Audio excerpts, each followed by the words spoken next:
મહેસાણા જિલ્લાના કડી તાલુકામાં રાષ્ટ્રીય સ્વયંસેવક સંઘ આરએસએસની સ્થાપનાના 100 વર્ષ પૂરા થયાના નિમિત્તે વિરાટ હિન્દુ સંમેલનનું આયોજન કરવામાં આવ્યું હતું। આ કાર્યક્રમમાં હિન્દુઓને જાગૃત કરવા અને હિન્દુ નવચેતનાને નવા સ્તરે લઈ જવાની તથા હિન્દુઓને નાત જાતના વાળા ભૂલીને એક થવાની અપીલ કરવામાં આવી છે। આજે પણ હિન્દુઓ જાતિ અને જ્ઞાતિઓમાં વહેંચાયેલા છે। અનામત બીજું કશું જ નહીં, પણ હિન્દુઓને વિવિધ જાતિઓમાં વહેંચીને તેને કાયમ માટે લડતા રાખવાનું એકમાત્ર તૂત છે। હવે વિચારો કે સદીઓ કે યુગો પહેલા ભગવાન શ્રી રામ તે સમયે આદિવાસી આગેવાન મનાતા નિષાદ રાજને ભેટ્યા હતા। તેમની જ નૌકામાં બેસીને નદી પાર કરી હતી। તેમને મિત્રવત માનીને ભોજન પણ કર્યું હતું। તેમણે સબરીના એઠા બૂર પણ ખાતા હતા। તેઓ આદિવાસી અને ગરીબોના ઝૂંપડામાં જમીને બધાને સંદેશ આપતા। તેમણે જણાવ્યું હતું કે જેનું ચિત્ત ચોખ્ખું હોય તેને બીજા કશાની જરૂર નથી। તેમનું ચિત્ત ચોખ્ખું હતું। જો વાસ્તવમાં આવી જ વાડાબંધી હોત તો પછી ભગવાન શ્રી રામ શું કામ નિષાદ રાજને ત્યાં પગ મૂકત? તે શું કામ સબરીના એઠા બોર ખાત? હવે ભગવાન શ્રી રામે જે સામાજિક સમરસતા પર ભાર મૂક્યો અને તેના માટે પોતાનું જીવન ભેટ ભર્યું, તો આપણે તેને ઉખેવી કેવી રીતે શકીએ? તમને એવું ખબર છે, કડી તાલુકાનું એક ગામ છે જ્યાં આગળ ચોક્કસ પ્રકારની જ્ઞાતિને ટાર્ગેટ કરી આખું ગામ ખ્રિસ્તી બની ગયું છે। આખું ગામ ખ્રિસ્તી બન્યું છે। એ સુરેશભાઈ સાહેબ કે બધાને ખબર છે। આપણામાંથી થોડાક લોકો પ્રયાસ પણ કરે છે કે ભાઈ એમાં થોડુંક કંટ્રોલ થઈ શકે, પણ તો પણ એ ડેમેજ એટલું મોટું છે। આપણામાંથી ઘણા લોકો તો આ વિષય કંઈ લાગતો જ નથી જાણે। ભારત દેશના 6 થી વધારે રાજ્યો એવા છે કે જેમાં હિન્દુઓ હવે નાના થઈ ગયા છે। આજે જ મેં સોશિયલ મીડિયા પર પેલા ચેટ જીપીટીમાં આવતા પહેલા વિચાર્યું કે એક વખત પાક્કો આંકડો કરી લઉં। 300 થી વધારે તાલુકા એવા છે જેમાં હિન્દુઓ હવે લઘુમતીમાં છે। ક્યાં જઈને ઉભા રહીશું આપણે? વિવેકાનંદે એક વખત એમના ભાષણમાં કીધું હતું, જો હિન્દુઓને ભારત છોડીને જવાનું કહે તો ક્યાં જશો? આપણી પાસે 3 જગ્યા છે, કોઈએ ઘેર નોંધ કરવી હોય તો કરી રાખજો। હિન્દ મહાસાગર, પેસિફિક અને બંગાળાની ખાડી, એ 3 આપણને સાચવશે।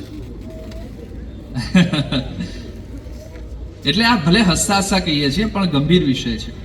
અને આ થવાનું મૂળ કારણ એ છે, આપણે એક નથી। ભલે જાહેરમાં હોઈએ ત્યારે હિન્દુ હિન્દુ હિન્દુ કરીએ છીએ, પણ જ્યારે આપણી સમાજની કંઈક વાત આવે, અહીં હું કોઈ પર્ટિક્યુલર જ્ઞાતિ માટે નથી કહેતો, બધા માટેની વાત છે। વિરાટ હિન્દુ સંમેલનના હિસ્સો બનેલા સંત બાલકનાથે જણાવ્યું હતું કે હિન્દુઓએ રાષ્ટ્ર અને ધર્મ માટે વિચારવાનો સમય આવી ગયો છે। જો તેના માટે તેમણે સામાજિક સ્તરથી ઉઠવું પડે તો ચોક્કસ ઉઠવું જોઈએ। જો તેઓ હિન્દુ તરીકેનું અસ્તિત્વ જાળવી રાખવાનું હશે તો આ રીતે વિચારવું પડશે। નિંદ્રાધીન સમાજ રાષ્ટ્રને નિંદ્રાધીન બનાવે છે। કમસે કમ આપણે આપણી પાડોશમાં રહીને જોઈ શકીએ છીએ કે સંગઠિત ન રહેવાના કારણે આજે તેમની શું સ્થિતિ છે।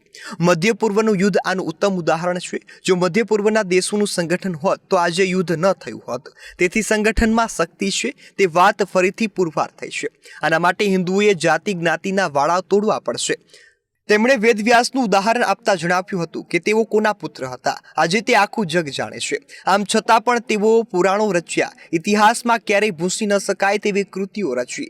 તેમણે બતાવી આપ્યું કે કુળ કરતા કર્મ મહાન છે। આપણે આજના યુગમાં આ સંસ્કારો લઈને આગળ વધવાનું છે। તેથી સાથે તેમણે સામાજિક સુધારણાની ચળવળ શરૂ કરનારા પાંડુરંગ દાદાને બિરદાવ્યા હતા। સમાજમાં નીચલા સ્તરે પણ જે સમાજ સુધારણાના કાર્યો કરેલા છે તે આજે પણ પ્રેરણાદાયી છે।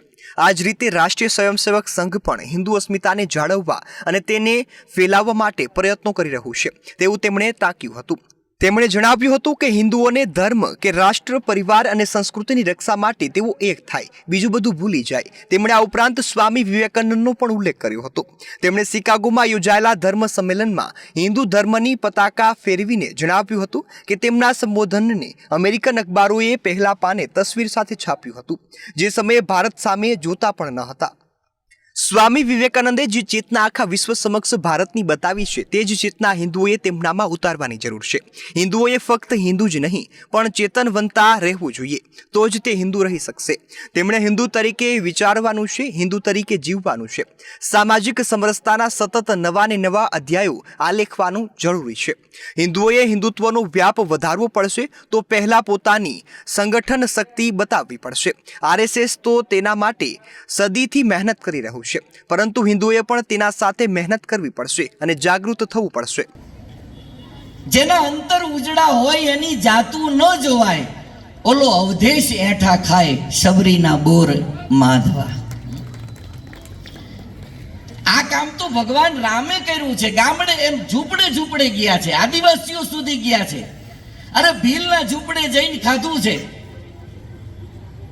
હું યાદ કરું દાદા પાંડુરંગને,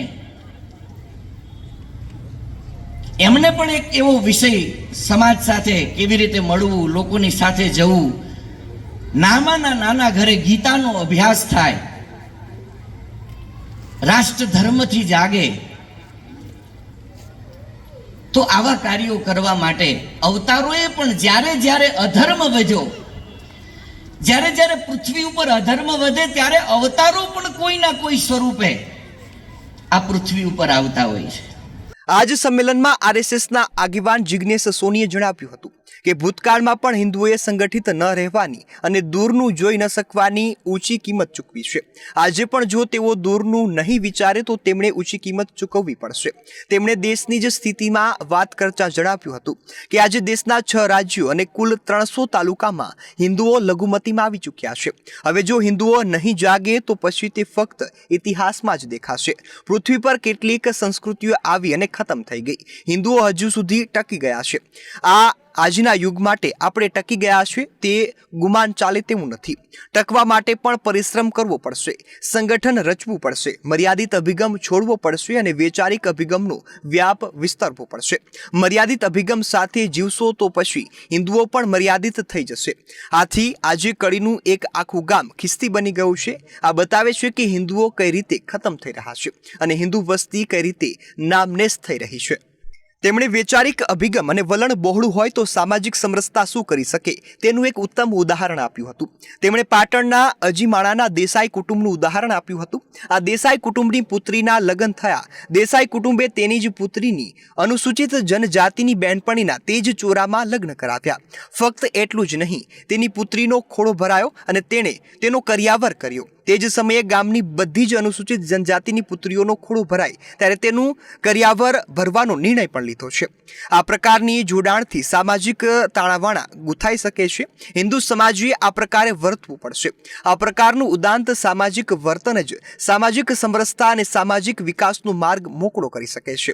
જો સામાજિક સમરસતાનું જતન ન કરાયું તો વિશ્વવાદી સંસ્કૃતિ એવી પારંગશે કે પછી હિન્દુઓને ઇઝરાયલના યહૂદીઓની જેમ આખા વિશ્વમાં ભાગતા ફરવાનો દિવસ આવશે. તેથી પોતાને જે એક રાષ્ટ્ર મળ્યું છે તે બચાવી રાખવું હોય તો હિન્દુઓએ હિન્દુ ફર્સ્ટનો અભિગમ અપનાવી આગળ વધવું પડશે.